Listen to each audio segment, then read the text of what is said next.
सिद्धलोक की भूमि पर होता है सिद्धों का सच्चा अवतरण। सिद्धलोक की भूमि पर होता है सिद्धों का सच्चा अवतरण। बाकी दुनिया वालों का तो है केवल मरण ही मरण।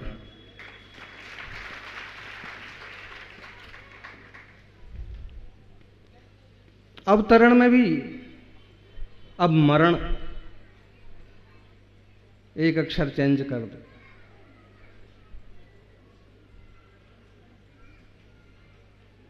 अवतरण में भी ताकि जगह मां कर दो, अब मरण।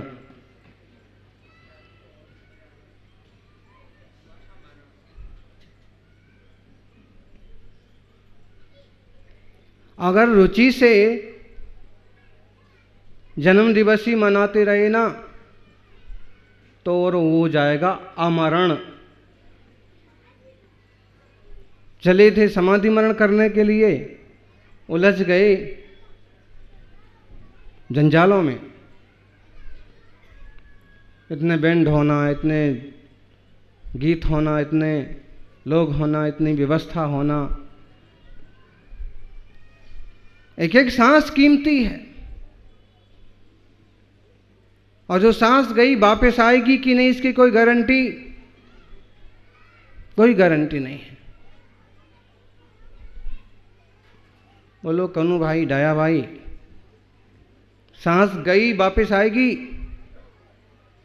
कोई गारंटी नहीं। ये मनाने जैसी चीज नहीं है, ये तो सीखने जैसी चीज है कि जीवन पाकर के किसी ने यदि संयम का मार्ग अपना लिया तो वो धन्य धन्य है, सौभाग्यशाली।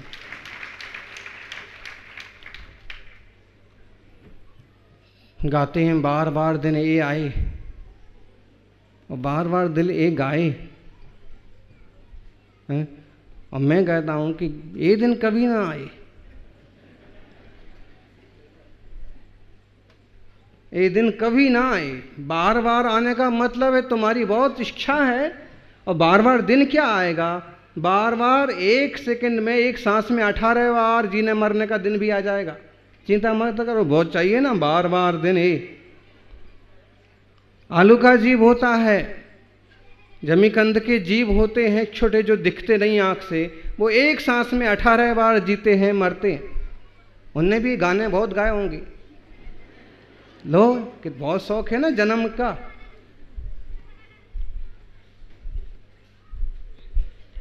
बार बार दिन आने का मतलब है कि फिर से जन्म मिले, फिर से जन्म मिले, फिर से जन्म मिले, एक अर्थ। दूसरा जो भक्ति में कहते हैं उसका मतलब है कि जन्मदिन मनाने का हमें बहुत लंबे समय तक अवसर मिले। सद्भावना छुपी हुई है कि बहुत वर्षों जियो, लेकिन जीने की कांक्षा, जीने की कामना भी संसार ही है ज्ञानी। संसार नहीं बढ़ाना है, बहुत बढ़ गया, कहाँ से कहाँ पहुँच गए, क्या से क्या हो गए। सौभाग्य से आज हम बहुत ऊपर आके बैठे हैं। 7 राजू की यात्रा, नरक निगोज से बहुत आगे निकल आए, पंचेंद्रिय संगी जीव हो गए। और इस पर्याय को पाकर के भी यदि हमने अपना सुधार नहीं किया तो जो कुछ मिला सब उधार मिला है, और सबका सब हाथ से जाएगा। सर्व समाज के लोग बैठे हैं, बहुत समझ लेने जैसी बात है। जन्म जरा मृत्यु किसी के सगे नहीं है। जन्म हुआ है, मरण भी पक्का है। जन्म तो हो गया सो पता भी है, कितनी तारीख को हुआ है? सब अपना अपना बोलो। जन्म की तो तारीख पता भी है। दूसरी बात आप देख लो, कल मनाया गया जन्मदिन, अवतरण दिवस। अब कल के को सच्चा माने कि आज के को सच्चा माने? बल्कि कल तो इससे भी ज्यादा दुगनी भीड़ थी। आज अगर 7,000 लोग हैं तो कल 14,000 लोग थे। इस मंडप से दुगना मंडप था। आज विशिष्ट में तो गिनती के लोग हैं। कल राजस्थान के मुख्यमंत्री भी थे, विधानसभा के अध्यक्ष भी थे, 3-3, 4-4 मंत्री भी थे, विधायकों की लाइन लगी हुई थी, सांसदों को बैठने की जगह नहीं थी।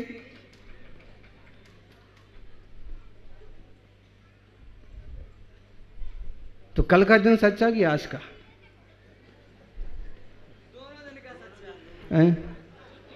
कोई भी दिन का सच्चा नहीं।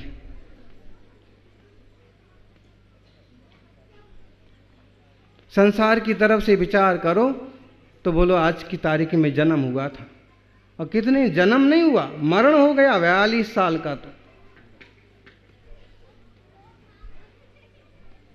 बड़े लोगों को सोचना चाहिए। कई बार हम यूं ईगो करने लगते हैं कि मैं 50 साल का और 15 साल का छोकरा मेरे को सिखाता है। कभी कभी पिता नाराज हो जाते कि मैं 70 साल का और 25 साल का बेटा, 40 साल का बेटा मेरे को जवाब सवाल करता है। तो कभी कभी उसको विचारना चाहिए कि तुम 70 के हो गए, तुम्हारे अकाउंट में केवल 10-15 साल हुए तो हुए, लेकिन अभी ये तुमसे बहुत बड़ा है, इसके पास 40 साल की संभावना है।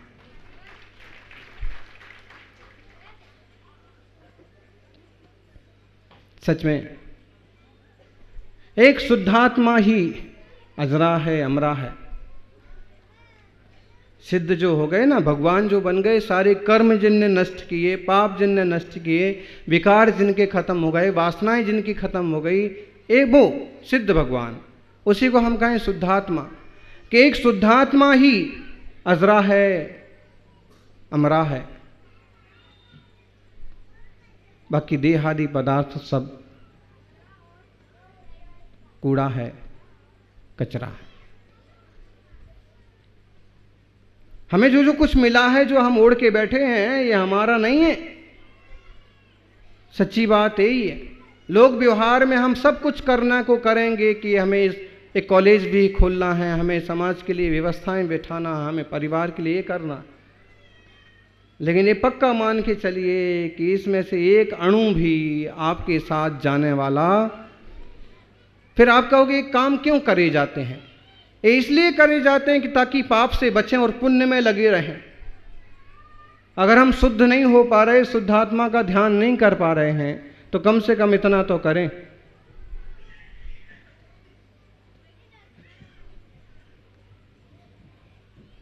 इस जीवन में करने लायक क्या है? हंतूण राग दोषम भेत्तूण अट्ठकम संकलयम जम्मण मरण रहाठम क्षेत्तूण भवाही मुच्च हैसी। महावीर स्वामी का एक बहुत प्राचीन वचन है कि हे जीवो, राग द्वेष को छेद डालो। क्या करने जैसा काम है?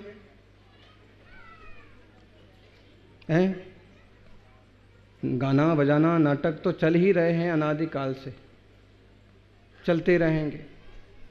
हम हैं तो हमारे लिए चलेंगे, कोई और हैं तो उनके लिए चलेंगे। दुनिया में लाखों आए, देखो चले गए, सब अपनी करामात दिखाए चले गए। करामात दिखाने से तो कुछ फायदा नहीं। और नाटक शब्द भी अपने आप में बड़ा गंभीर है। नाटक कहता है ना अटक, अटकना नहीं। ये सब हो चुका है, इस पर भी अटकने की जरूरत नहीं है।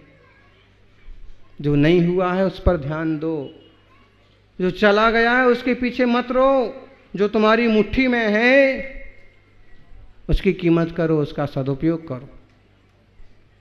देख लो अभी क्षण भर के लिए ना बन गए महाराज, तो सब अभी नाश्ता पानी पर लग गए होंगे।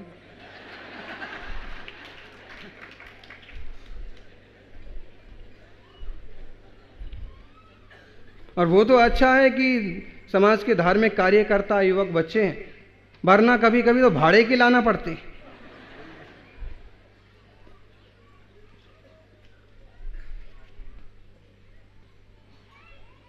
ज्ञानी आत्मदृष्टि संपन्न बनो।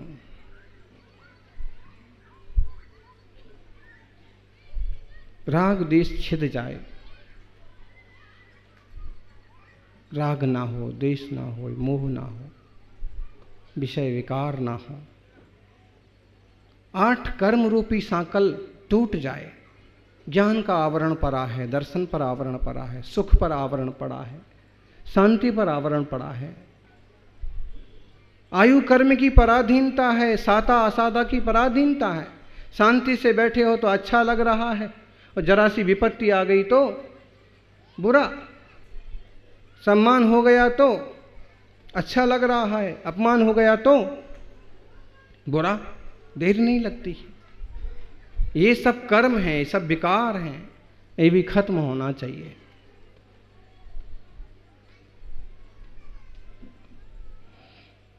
जन्म मरण रहट, जन्म मरण रूपी रहट भेद तूणय भवा ही मुंच से।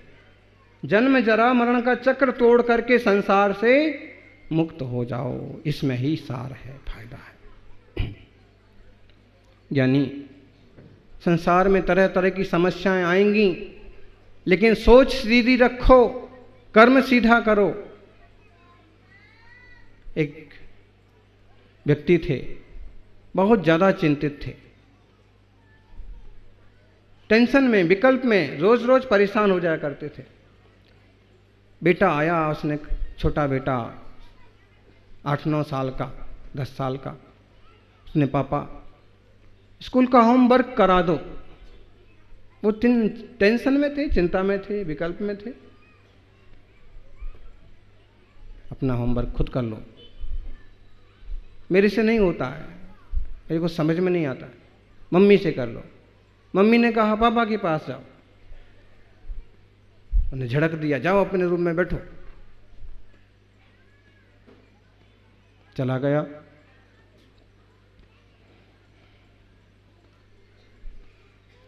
झड़कने के बाद पिता ने सोचा कि जाके देखें तो बच्चे को कैसा लग रहा है, क्या कर रहा है।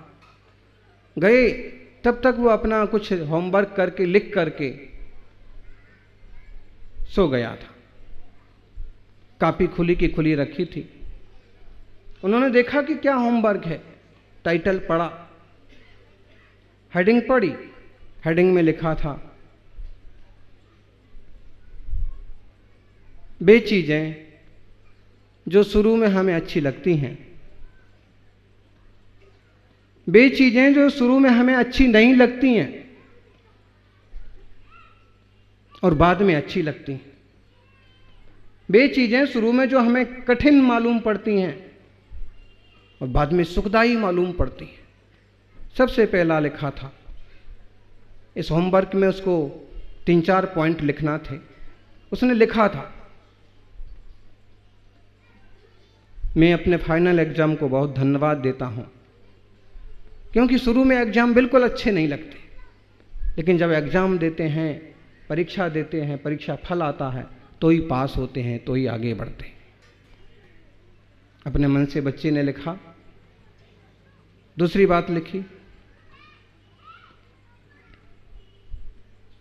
मैं खराब स्वाद वाली कड़वी दवाइयों को धन्यवाद देता हूं।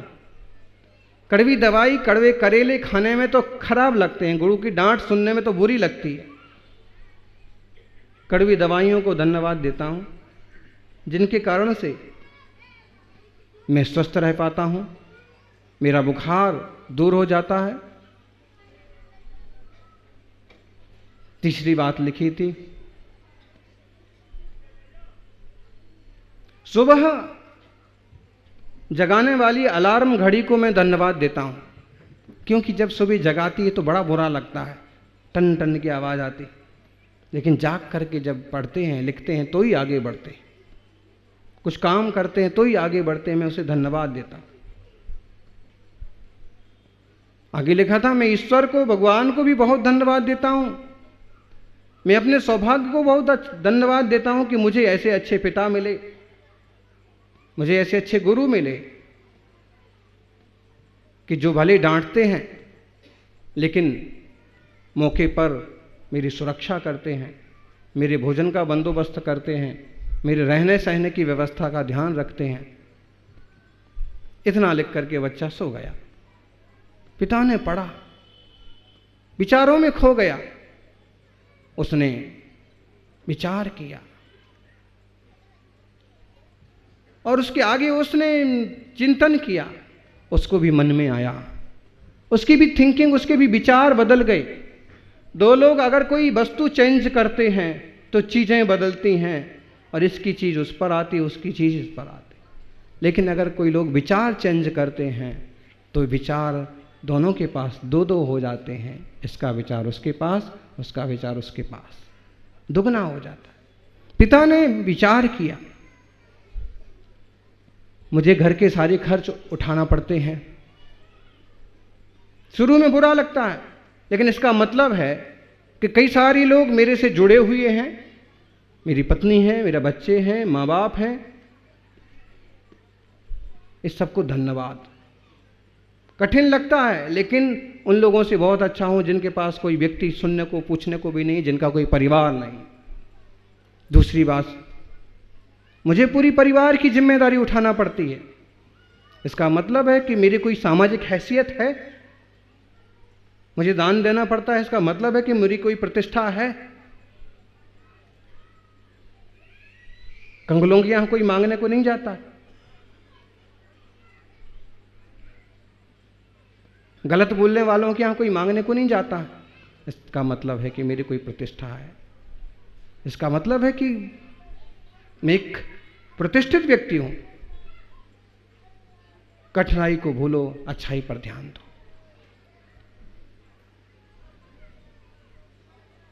मेरे घर पर मित्र रिश्तेदार आते हैं, शुरू में बुरा लगता है, कठिन लगता है, लेकिन इसका मतलब है कि कुछ लोग मुझे पसंद करते हैं, मेरे कोई रिश्ते हैं, मेरी कोई हैसियत है। इस तरह विचार किया तो उसकी सारी टेंशन खत्म हो गई, उसकी सारी चिंताएं खत्म हो गई, उसके विकल्प खत्म हो गए। अगर मेरे पर कोई बोझ है तो इसका मतलब है कि मेरे बच्चे हैं, परिवार है, और संसार की कई चीजें मेरे पास हैं।